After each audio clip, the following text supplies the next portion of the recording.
역사하시는 하나님, 감사와 찬양과 영광을 드립니다.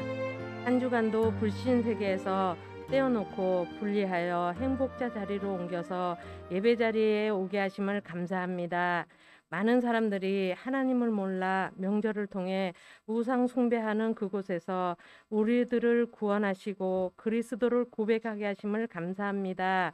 주는 그리스도시요 살아계신 하나님의 아들이십니다. 아멘. 그리스도는 하나님을 만나는 길이 되시며 내 모든 삶의 주인이 되십니다. 그리스도는 죄와 저주에서 해방이 되시며 나에게 죄와 저주에서 해방을 주셨으며 사단을 이길 수 있는 승리를 하게 하심을 감사합니다. 믿음으로 추석 명절을 통해 복음으로 세상을 바꾸는 삶을 살게 하시고 생명 살리는 미션을 잘 감당하는 드림교회 성도들 되게 하여 주옵소서.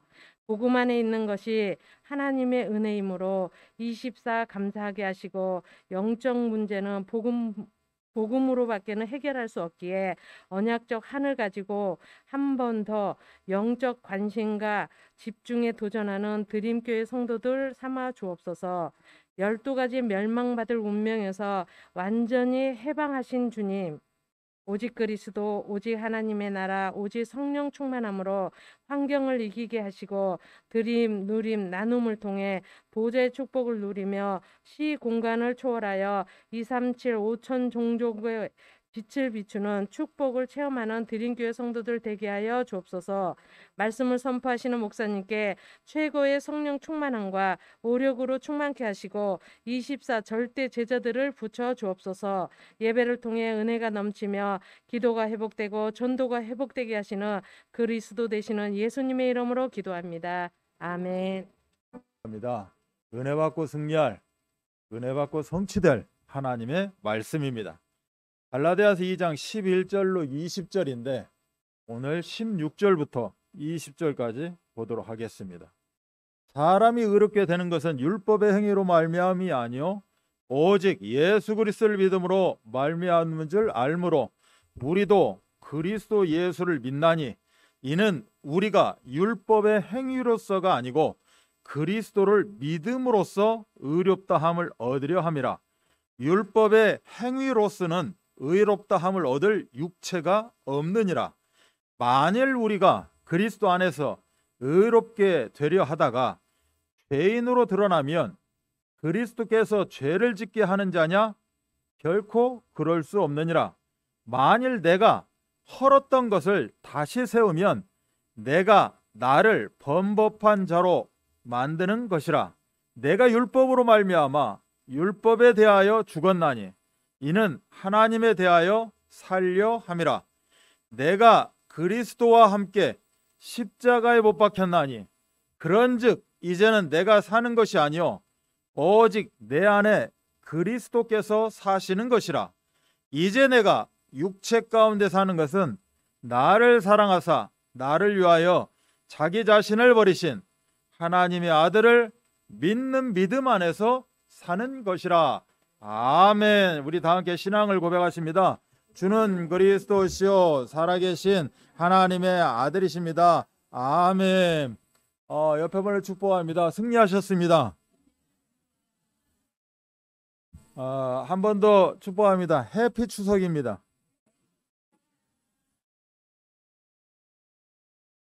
한 번 더 축복합니다. 영적 군사에 시간표 누리시기 바랍니다. 아멘. 오늘 이게 말씀을 전하기 전에 우리 이제 주보 뒷면에 보시면 앞면에 보시면 제가 이렇게 인사 말씀을 좀 기록한 게 있습니다. 제가 이 시간에 육성으로 읽으면서 인사말을 대신하도록 하겠습니다. 지금 이번 기간은 237의 빛을 발하는 드림, 누림, 나눔 캠프 주간입니다. 즉 드림, 누림, 나눔은 우리 드림교회를 상징하는 그런 키워드가 되어지는 겁니다. 시편 84편 12절에 만군의 여호와여 주께 의지하는 자는 복이 있나이다. 우리처럼 이렇게 예배하는 자, 늘 24 오직 그리스도 가운데 있는 자들, 영접하여 하나님의 자녀가 된 자들에게는 모든 것이 다 합력하여 복이 되어진다. 설령 육신적으로 어떤 안 좋은 일이, 세상적으로 불편한 일이 생긴다 할지라도 도리어 그 모든 것이 다 복으로 이어지는 그런 응답을 다 누리는 줄 믿습니다. 가을의 정취를 물씬 느낄 수 있는 행복한 추석입니다. 먹거리도 풍성한 계절이지만 평안에 매는 줄로 성령이 하나 되게 하신 드림교회 중직자, 사역자, 성도님들이 늘 곁에서 함께하니 더욱 은혜가 넘치는 추석입니다. 명절하면 떠들썩한 귀성길, 고생길 장면이 떠오릅니다. 그래도 고향 가는 사람들의 표정은 한결같이 환합니다. 고향은 평안하고 따뜻하게 안아주는 행복의 안식처입니다. 시편 84편에서 보듯 우리 드림교회는 영혼의 고향입니다. 하나님께서 약속을 지키시고 기적을 이루시는 고향입니다. 주예전 드림교회에서 복을 주시겠다고 약속하고 있습니다. 드림교회에서 힘을 얻는 축복을 주시겠다고 약속합니다. 마음의 시온의 대로를 주시고 보좌의 축복을 약속합니다. 나그네와 같은 인생길에서 드림교회는 사막의 오아시스입니다. 히브리 11장 16절 이제는 더 나은 본향을 사모하니 곧 하늘에 있는 것이라. 궁극적인 영원한 고향은 하늘나라입니다. 주 예수를 그리스도로 믿어 하나님 자녀가 되면 영혼의 고향 천국 백성이 됩니다. 바로 시공간 초월의 응답을 소유하는 것입니다. 연어는 16,000km 먼 바닷가로 나갔다가 알을 낳기 위해 그가 태어난 곳으로 다시 돌아오게 됩니다. 바로 연어의 본능입니다. 우리 인생도 천국을 사모하며 살아가도록 창조되었습니다. 빛과 사랑이 넘치는 영혼의 고향을 누리시기 바랍니다. 한가히 풍성함 속에 외로운 빈 곳 현장이 이웃에 있습니다. 시온의 대로를 통해서 나에게 주신 237의 빛과 십자가 사랑으로 주변의 필요를 민감하게 채워주고 237 나라 장애인 복음화에 영적 파수꾼으로, 영적 의사로, 영적 서밋 대사에 풍성함 누리시기를 주 예수 그리스도의 이름 받들어 축복합니다. 아멘.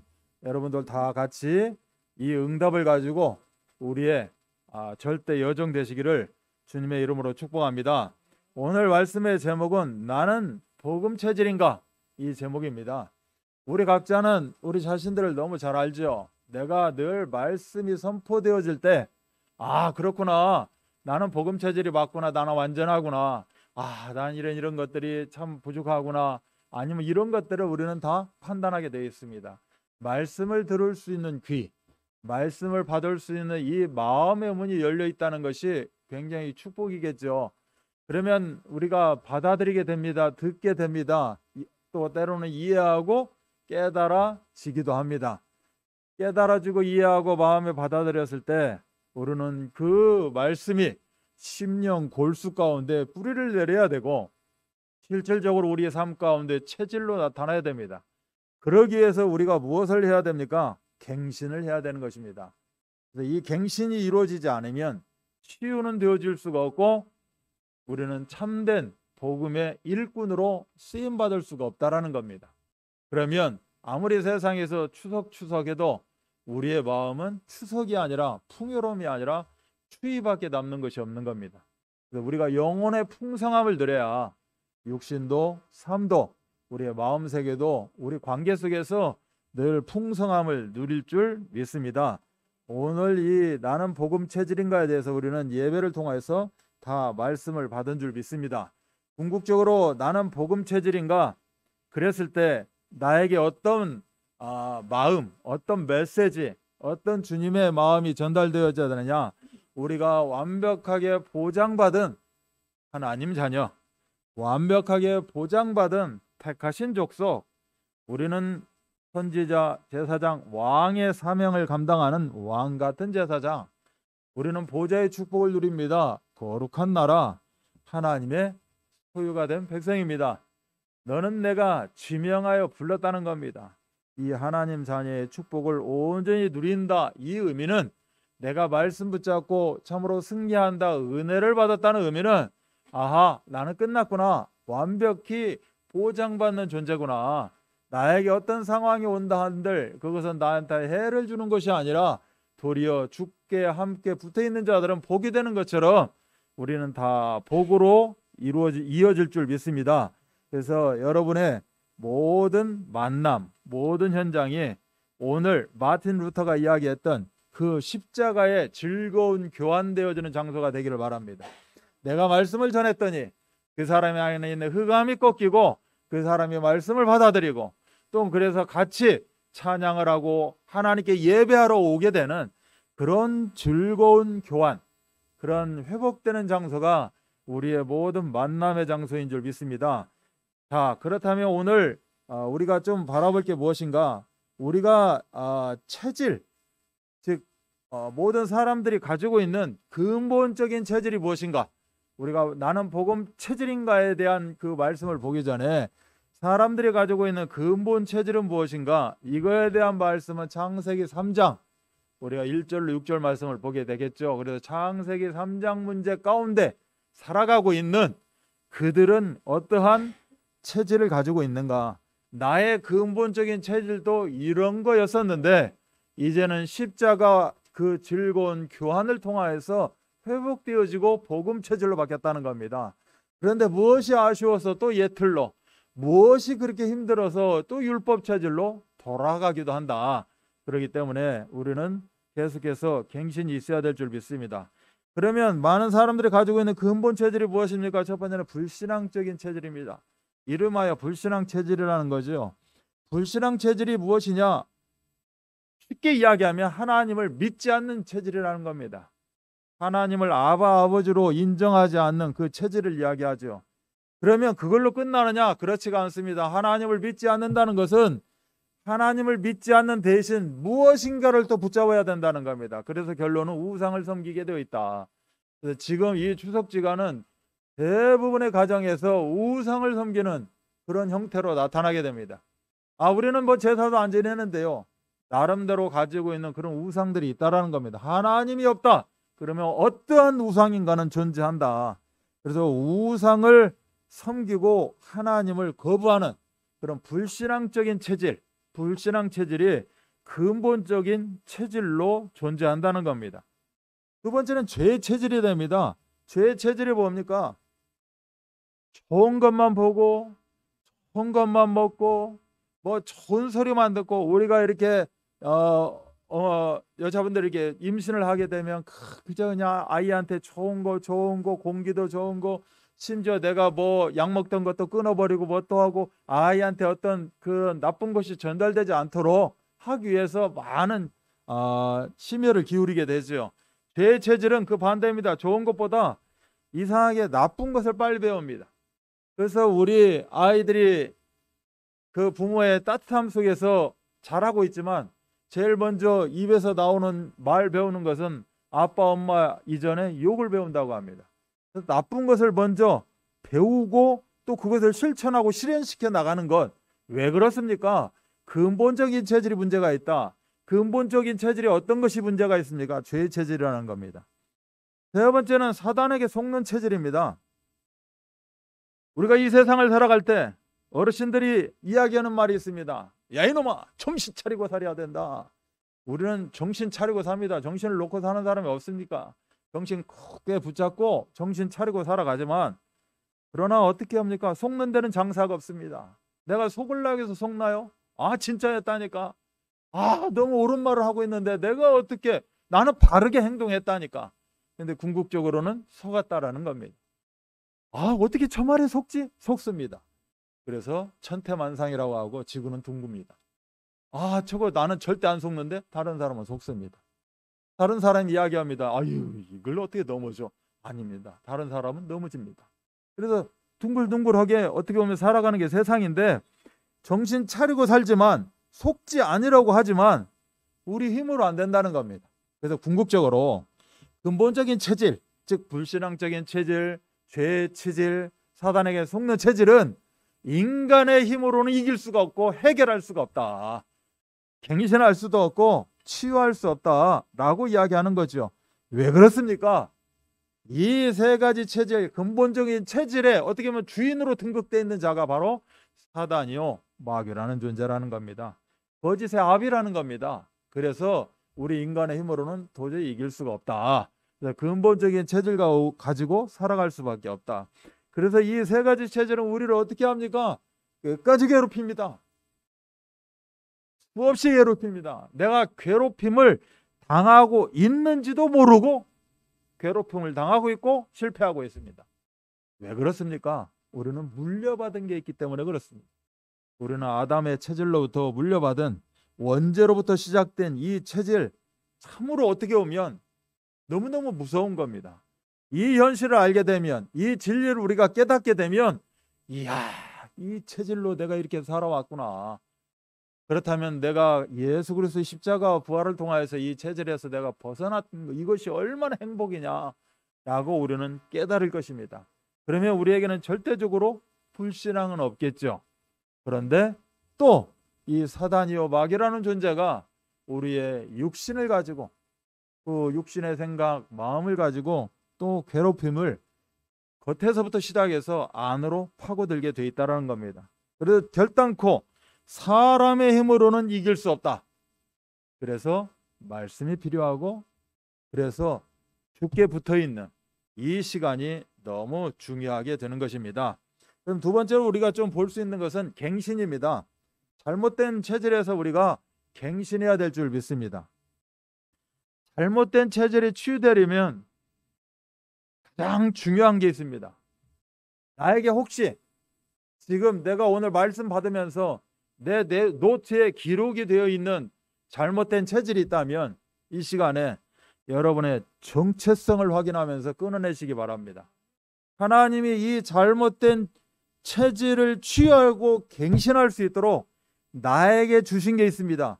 그게 바로 신분의 가치입니다. 신분의 가치가 성경 66권에 다 기록이 되어 있지만 이번 주간에 우리에게 주신 게 있습니다. 그건 바로 베드로전서 2장 9절입니다.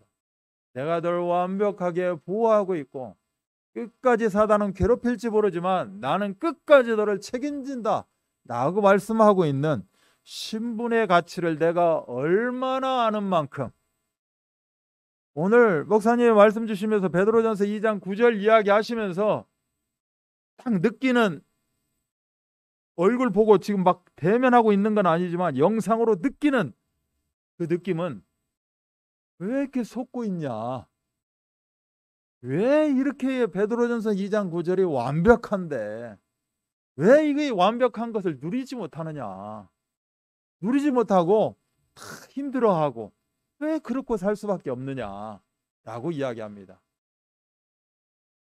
어떻게 보면 우리 드림교회는, 우리 예원교회는 많이 누리고 있습니다.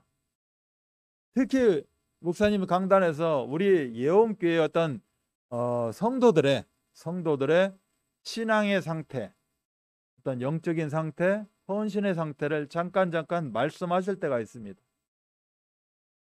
제가 지금 무슨 이야기 드리고자 하는지 아시는 분은 아실 거고, 이렇게 이야기할 때 그렇구나, 우리 성도들은 이렇게 마음 중심을 가지고 강단을 향해서 집중하고 있구나, 그렇다면 베드로전서 2장 9절을 그렇게 누리고 있구나 라는 증거가 됩니다.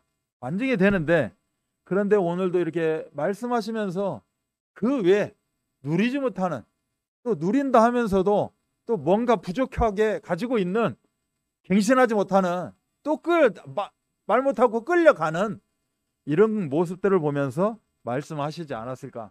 그리고 이게 교육자들이 또 이렇게 내용들을 적어 올리는 그런 내용들을 보면 이렇게 힘들어하고 어려워하는 성도들이 참 많이 있구나. 직분이 권사이지만, 직분이 중직자이지만 참 예배도 놓치고 이렇게 삶에서 어려움 가운데 있는 참으로 성도들, 중직자들이 너무 많구나.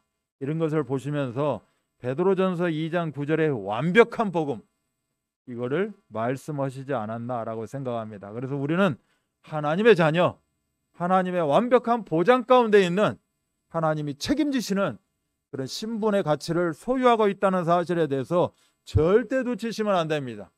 놓치는 순간 나에게는 디딤돌이 걸림돌이 되어집니다. 붙잡는 순간 참으로 내가 저 길을 건너갈 수 있을까 라고 했던 길에 탄탄대로 시온의 대로가 뚫려버리는 그런 응답을 누리게 될 겁니다. 혹여 나에게 막힌 담이 있고 건너지 못할 내가 주저주저하는 상황이 온다 할지라도 내 자신의 한계를 뛰어넘을 수 있는 말씀 충만, 강단 충만, 성령 충만이 함께함으로 말미암아 우리는 다 모든 것이 되어주는 줄 믿습니다.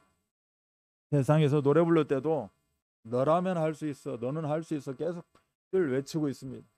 그러나 그렇게 외친다고 해서 되어지는 것이 아니라 오직 성령 충만만이 우리 한계를 뛰어넘는 25 응답을 주는 줄 믿습니다.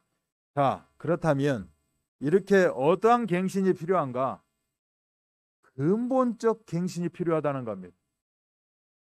근본적 갱신이 무엇입니까? 지금 방금 전에 제가 신분의 가치에서 말씀드렸습니다. 즉 하나님이 나를 택하시고 나를 구별한 자, 구별된 자로 하나님은 택정하시고 부르셨다는 겁니다. 골로새서 3장 12절에 보시면 이런 말씀이 기록되어 있습니다. 그러므로 너희는 하나님이 택하사 거룩하고 사랑받는 자처럼 되어 있습니다. 하나님이 택하셨고 여러분들은 거룩해졌을 뿐만이 아니라 사랑받는 자라는 겁니다. 사랑받는 자, 사랑받는 자, 구별된 자로 하나님은 부르신 겁니다. 로마서 8장 30절에 미리 정하신 그들을 또한 부르시고 부르신 그들을 또한 의롭다 하시고 의롭다 하신 그들을 또한 영화롭게 하셨느니라 라고 말씀하십니다. 이사야 43장 1절은 무엇이라고 말씀합니까? 지명했다는 겁니다. 우리 하나님이 75억 인구 중에 나를 지명했다는 겁니다. 언제 지명했는가? 만세전에, 창세전에, 모태 짓기 전에 구별하고 지명했다는 겁니다. 지금 이 시간에 나에게 말씀하십니다. 너는 내 것이다라고. 우리는 이러한 근본적인 갱신이 필요할 줄 믿습니다. 아, 나는 이렇게 하고 삽니다. 더 갱신하시기 바랍니다. 하나님 더 완벽하게 누리게 하여 주옵소서. 우리는 그리스도를 통해서 하나님의 사랑을 받고 있다는 겁니다. 방금 전에 읽은 말씀에도 사랑받는 자라고 말씀합니다. 그래서 로마서 8장 35절로 39절은 특히 39절 같은 경우에 우리를 우리 주 그리스도 예수 안에 있는 하나님의 사랑에서 끊을 수 없으리라. 세상의 어떠한 권력도, 세상의 모든 경제가 다 합해져도, 세상의 무한한 AI 어떤 힘의 능력이라도 하나님과 우리 사이에, 하나님과 나 사이의 사랑은 끊을 수가 없다라는 겁니다.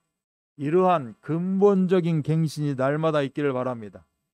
또 12절에 보니까 긍휼과 자비와 겸손과 온유와 오래 참음을 옷 입었다라고 이야기합니다. 긍휼과 자비의 옷을 입은 겁니다. 긍휼과 자비의 옷은 언제 입게 됩니까? 타인을 향해, 세상을 향해 입게 됩니다.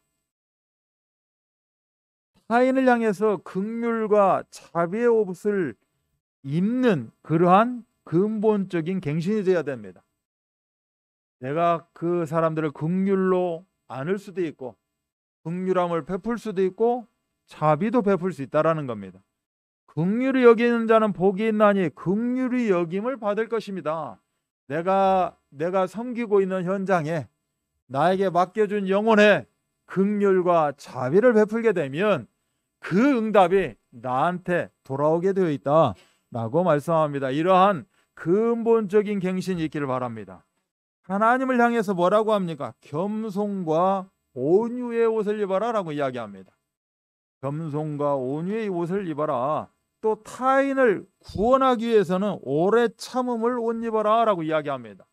오래 참음, 지금 강단에서 어떤 사역을 펼칩니까? 한 번 더입니다. 한 번 더가 아닙니다. 우리나라 말로 띄었으면 한 번 더입니다. 계속해서 한 번 더 우리가 오래 참음의 옷을 입고 모든 사람에게 종이 된 것은 더 많은 사람을 얻고자 함이라. 고린도전서 9장 19절 말씀처럼 우리가 종이 되어져서 오래 참음, 한 번 더의 응답을 다 누리시기 바랍니다. 이렇게 되어지는 걸 보고 우리는 근본적인 갱신이다. 근본적으로 불신앙적으로 죄 많은 것으로 사단에 이끌려 살 수밖에 없는 우리 체질이 이제는 이러한 근본적인 갱신을 통하여서 너는 내 아들이다라고 말씀하고 있는 하나님의 소유된 백성이 다 되는 줄 믿습니다. 우리가 어떠한 갱신이 필요합니까? 관계 속 갱신이 필요합니다. 말하자면 너와 나 인간관계 속에서의 갱신을 이야기하는 그런 내용이겠죠. 우리는 살아가면서 늘 갈등 속에서 살 수 있습니다. 사실 어떻게 보면 인간사에서 제일 피곤한 그 두 글자는 갈등입니다. 그리고 어떻게 보면 저 사람은 능력이 있다. 이 능력은 뭔가 갈등을 해소시키는 능력입니다. 갈등만 해소되면 결론은 하나가 되어졌다는 의미가 되고 소통되어진다는 의미가 되고 우리가 하나 되자 we are the world 이렇게 이야기를 안 해도 그러한 응답들이 나타나게 된다는 거죠. 그래서 서로를 용납할 만한 힘이 얻어질 수 있도록 우리는 말씀 붙잡고 기도하고 승리해야 될 줄 믿습니다. 하나님 용납할 수 있도록 하나님 그 힘을 더하여 주옵소서.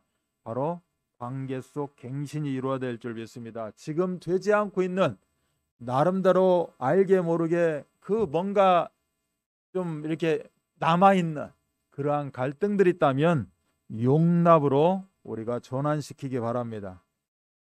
주님이 사랑하시는 사랑, 그 십자가의 사랑으로 용납뿐만이 아니라 용서할 수 있는 그러한 관계적 갱신을 이야기합니다.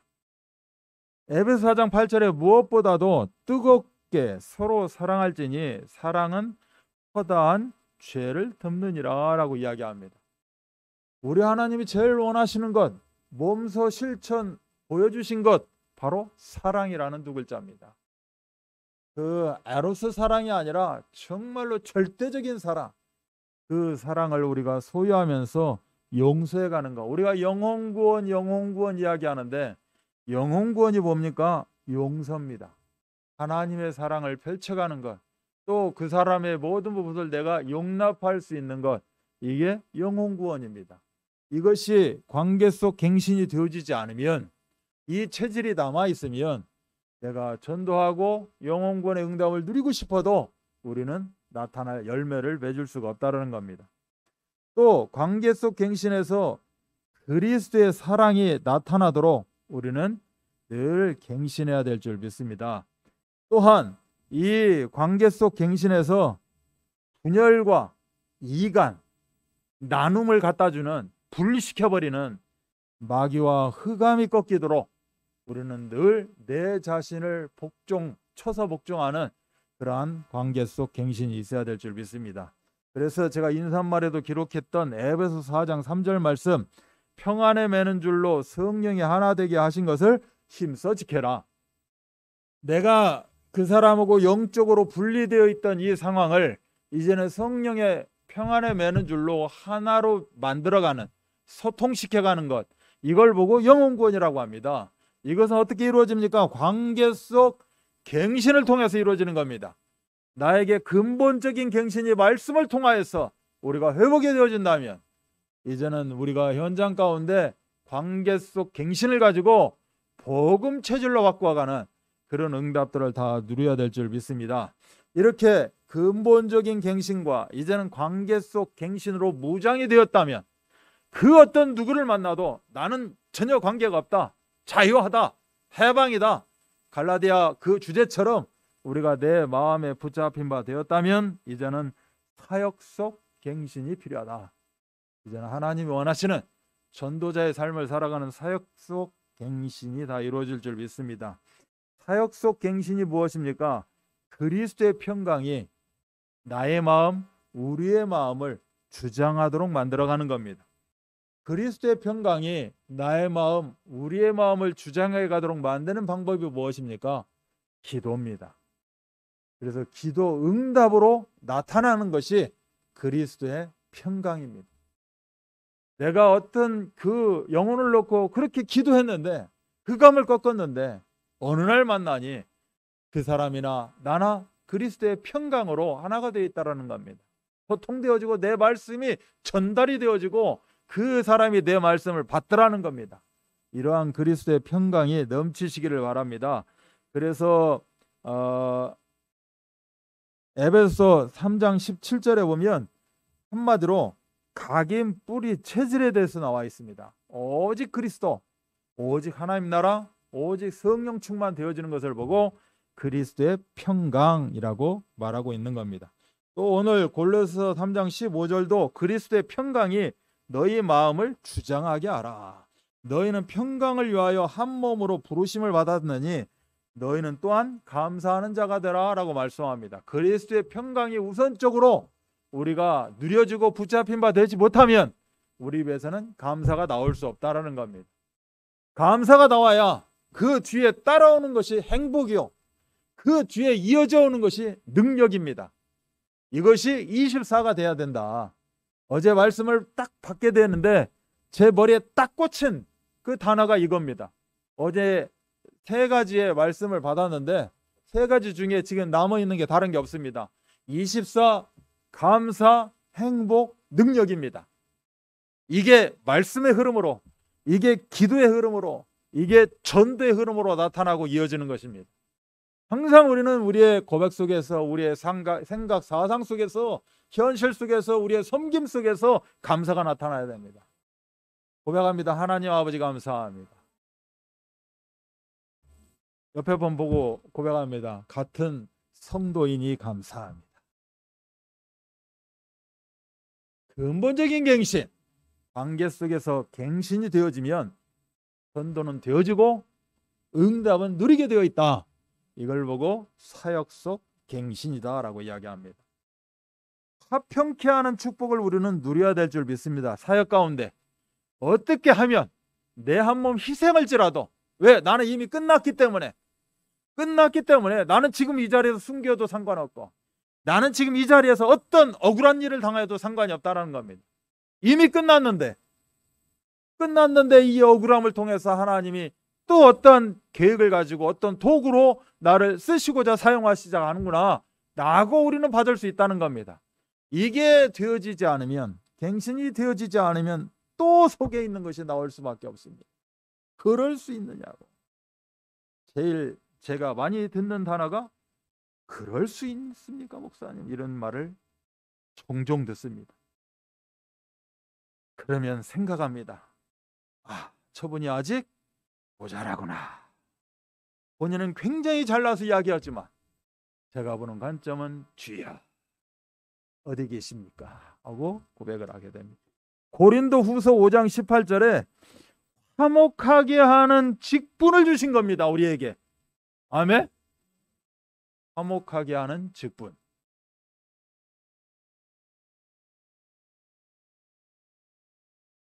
그리스도의 말씀이 풍성하여 지혜로운 사역이 될 수 있도록 우리는 갱신이 필요하다. 사역 속에서 라고 이야기합니다. 말씀이 풍성하고 말씀이 흥황하고 지혜로운 사역, 말씀이 흥황해서 지혜로운 사역보다도 근본적인 갱신, 관계적 갱신을 통하여서 우리가 어떤 사람이 됩니까?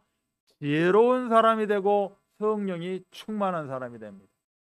지혜와 성령으로 충만한 사람 하면 우리는 떠오르는 성경이 있습니다. 바로 사도행전 6장입니다.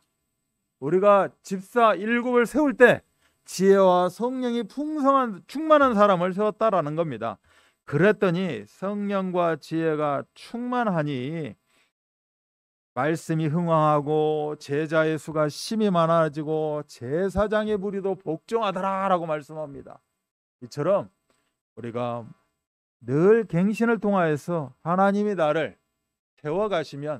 세우시면 말씀은 흥황해질 수밖에 없고, 참 말씀운동 합시다 1분 다락방 없시다 3분 다락방 없시다 말 안 해도 말씀은 흥황해질 것이고, 제자의 수, 성도의 수가 아니라 제자의 수입니다. 제자의 수가 심히 많아지고 제사장의 무리도 복종하는 이런 응답들이 사역 속에서 다 일어날 줄 믿습니다. 이런 사역 속 갱신이 이루어지게 되면 궁극적으로 우리가 나오는 하나님께 돌려드리는 말이 뭡니까? 감사합니다. 또 감사가 콩나물을 먹어가지고 찬양으로 나옵니다. 감사와 찬양. 고린도전서 15장 10절 말씀처럼 모든 것은 다 하나님의 은혜로 된 것입니다. 오직 은혜를 찬양하고 감사하는 그런 사역 속 갱신이 나타나시기 바랍니다. 고린도전서 2장 1절로 4절에 보면 성령의 능력에 대해서 이야기를 합니다. 이런 사람들은 성령의 능력을 소유하게 된다는 뜻이 되지요. 그래서 이 사람들의 그 중심은 이런 전도자의 입에서 나오는 말은 예수 그리스도와 십자가에 못 박히신 것 외에는 다른 것 알지 않기로 작정을 하게 됩니다. 다른 말, 쓸데없는 말 이야기하는 것이 아니라 오직 그리스도를 선포하게 되어 있습니다. 너무 지혜가 충만해서 상대방과 대화를 나눌 때, 불신 영혼과 대화를 나눌 때 끊을 시간표를 알고 그 받아들일 그 마음의 자세도 돼 있고 그러한 시간표, 그런 응답들을 누리게 되어 있다. 왜 그렇습니까? 바로 성령의 능력을 하나님이 허락하셨다는 겁니다. 그래서 오늘 그 나는 복음 체질인가에서 첫 번째 대지의 제목이 무엇이요? 체질 변화의 중요성입니다. 이 말을 다른 말로 이야기하면 나 한 사람의 중요성입니다. 나 한 사람이 갱신하면, 나 한 사람이 변화가 되어지면, 그래서 베드로를 놓고 사도 바울이 이야기를 하는 겁니다. 나 한 사람의 영향력이라는 것은 어마어마한 겁니다. 이렇게 근본적인 갱신과 관계 속 갱신을 이루는 자의, 그 응답을 누리는 자의 영향력이라는 것은 엄청나다라는 겁니다. 그래서 나 한 사람이 갱신하게 되면 모든 것이 변화가 일어나기 시작한다. 내가 가는 현장이, 그 칠흑 같은 현장이 바뀌게 되어 있다라고 성경 66권은 이야기합니다. 그래서 이렇게 하나님과의 관계 속에서 신분에 대한 믿음이 늘 회복되어지고 권세가 나타나는 그런 응답들을 다 누려 나갈 줄 믿습니다. 우리들에게 주신 이 체질, 정말 나는 복음 체질인가? 아니면 나는 율법 체질, 옛 체질이 좀 가지고 있는가? 나 한 사람의 중요성, 나 한 사람의 체질 변화하느냐 않느냐에 따라서 미쳐 나가는, 나를 통해서 나가는 영향력이라는 것은 엄청나다는 사실을 우리가 굳게 붙잡아야 됩니다. 이곳에 앉아 계신 분들은 어찌 되었건 먼저 된 자입니다. 예배에 대해 사모하고 또 사역자로서, 중직자로서, 직분자로서 먼저 된 자의 영향력은 엄청나다라는 겁니다. 이러한 사람들이 있기에, 이러한 제자들이 있기에 말씀은 지금도 흥황하고 제자의 그런 수도 많아지고, 또한 237 나라 장인복음에 크게 영향력을 미칠 줄 믿습니다. 나 한 사람이 마지막 마무리하면서 어떤 갱신이 있어야 되는가? 베드로를 보면 압니다. 베드로가 지금 어떠한 행동을 취하고 있느냐? 갈팡질팡입니다. 분명한 중요한 직분자요, 사역자요, 중직자요, 제자인데 뭐 합니까? 갈팡질팡합니다. 분명히 이게 맞는데, 말씀 받으니까, 말씀 들으니까 이게 맞는데, 또 현실 가운데서는 이래도 되나? 이해가 될까? 또 나 중심으로, 물질 중심으로, 성공, 세상 중심으로 갈 수밖에 없다라는 겁니다. 그럴 때 결단하는, 어떻게 결단합니까? 계시록 3장 15절로 16절입니다. 우리가 다 아는 내용입니다. 미지근한 삶, 갈팡질팡의 삶은 복음이 없는 것만 못하다는 겁니다. 복음이 아예 없으면 다른 사람에게 복음을 앞세워서 영향력을 끼치지는 않을 텐데, 복음을 가지고 있는데 내 복음, 비슷한 복음, 유사한 복음을 가지고 이야기를 하고 있으니 그 사람들에게 미치는 영향력이 얼마나 된다는 겁니다. 그래서 차든지 뜨겁든지 그렇게 해야 된다. 안 그러면 토하여 된다. 그래서 베드로를 토하여 냈습니다. 그 이후 사역에는 베드로라는 이름이 기록이 안 됩니다. 누구 이름이 기록이 됩니까? 바울의 이름이 기록이 됩니다. 하나 봐도 그렇게 나오지 않습니다. 오직 바울과 그 제자들의 사역이 펼쳐지고 있고 그 안디옥의 그런 응답들이 지금 이 시간까지 전달이 되어지게 됩니다. 우리는 어찌되었건 복음을 가지고 있다는 나 자신은 단호해야 합니다. 그래서 결론적으로는 갈팡질팡하면 안 된다. 두 번째는 어떻게 해야 된다? 단호해야 된다. 그러한 결단력이 있어야 된다는 겁니다. 복음이 충만하게 되면 복음은 끊어내는 겁니다. 타협하는 것이 아니고 이해시키는 게 아니라 끊어내는 겁니다. 흑암을 꺾어야, 흑암이 떠나가야 그 자리에 하나님의 나라가 임하기 때문에 그렇습니다. 협상을 하게 되면 하나님의 나라가 온전히 임할 수가 없습니다. 그래서 우리가 진짜 복음 체질인가 앞에 두 글자를 붙입니다. 절대 복음 체질이냐라고 묻습니다. 네가 정말 끊어내고 100% 절대 그 복음 체질이냐라고 단호하게 묻는 것입니다. 우리를 통해서 무엇을 원하십니까? 현장 살리는 제자의 응답을 누리기를 원합니다. 그래서 내가 현장 살리는 제자이냐 아니냐 거꾸로 나를 진단해 본다면 내가 지금 현장 살리는 제자냐 아니냐, 내가 헌신의 모델이냐 아니냐, 내가 영혼 살리는 응답을 누리고 있느냐 없느냐로 보고 되짚어 올라가면 아하, 나는 복음 체질인가? 퀘션 마크. 여기에 대한 우리의 답이 쓸 수가 있고 기록할 수가 있습니다. 그래서 여러분 노트에는 무엇이 기록되어 있어야 되느냐? 하나님이 묻습니까? 너는 복음 체질이냐? 라고 물었을 때 여러분이 맞습니다, 이건 아닙니다, 저건 저겁니다 했을 그 내용들을 기록하는 겁니다. 그래 놓고 볼펜으로 체크합니다. 요거 갱신했다, 요거 탈출했다, 요거 끊어냈다 라고 여러분이 응답 누리시기 바랍니다. 그래서 순도 100% 순금이 되어지는 그런 응답들. 그래서 복음 때문에 내가 희생할 수 있고, 복음 때문에 내가 사랑할 수 있고, 복음 때문에 정말 어떠한 상황이 온다 할지라도 우리 드림 현장 함께 할 수 있고, 그래서 237 나라 강인 복음화에 우뚝 서는 그런 응답들 누리시기를 주 예수 그리스도 이름 받들어 축원합니다. 하나님 아버지 감사합니다. 나는 복음 체질인가? 퀘션 마크 물음표가 붙어 있습니다. 우리가 갱신해야 되고 갱신하기를 원하시는 하나님의 물음표일 것입니다. 아버지 하나님, 50%도 안 됩니다. 99%도 안 됩니다. 100%의 복음 체질 갱신이 있게 하여 주옵소서.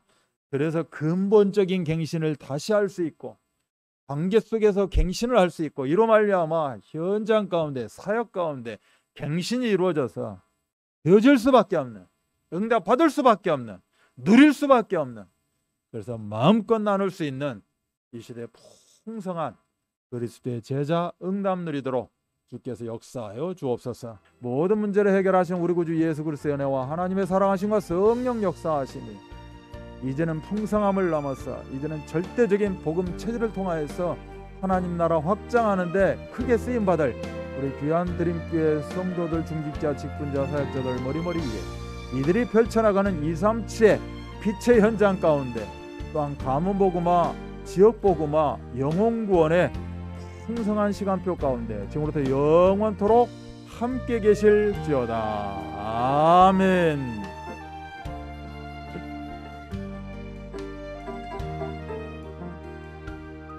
감사합니다. 감사합니다. 옆에 분을 축복합니다. 당신은 사랑받기 위해 태어났습니다. 한가위는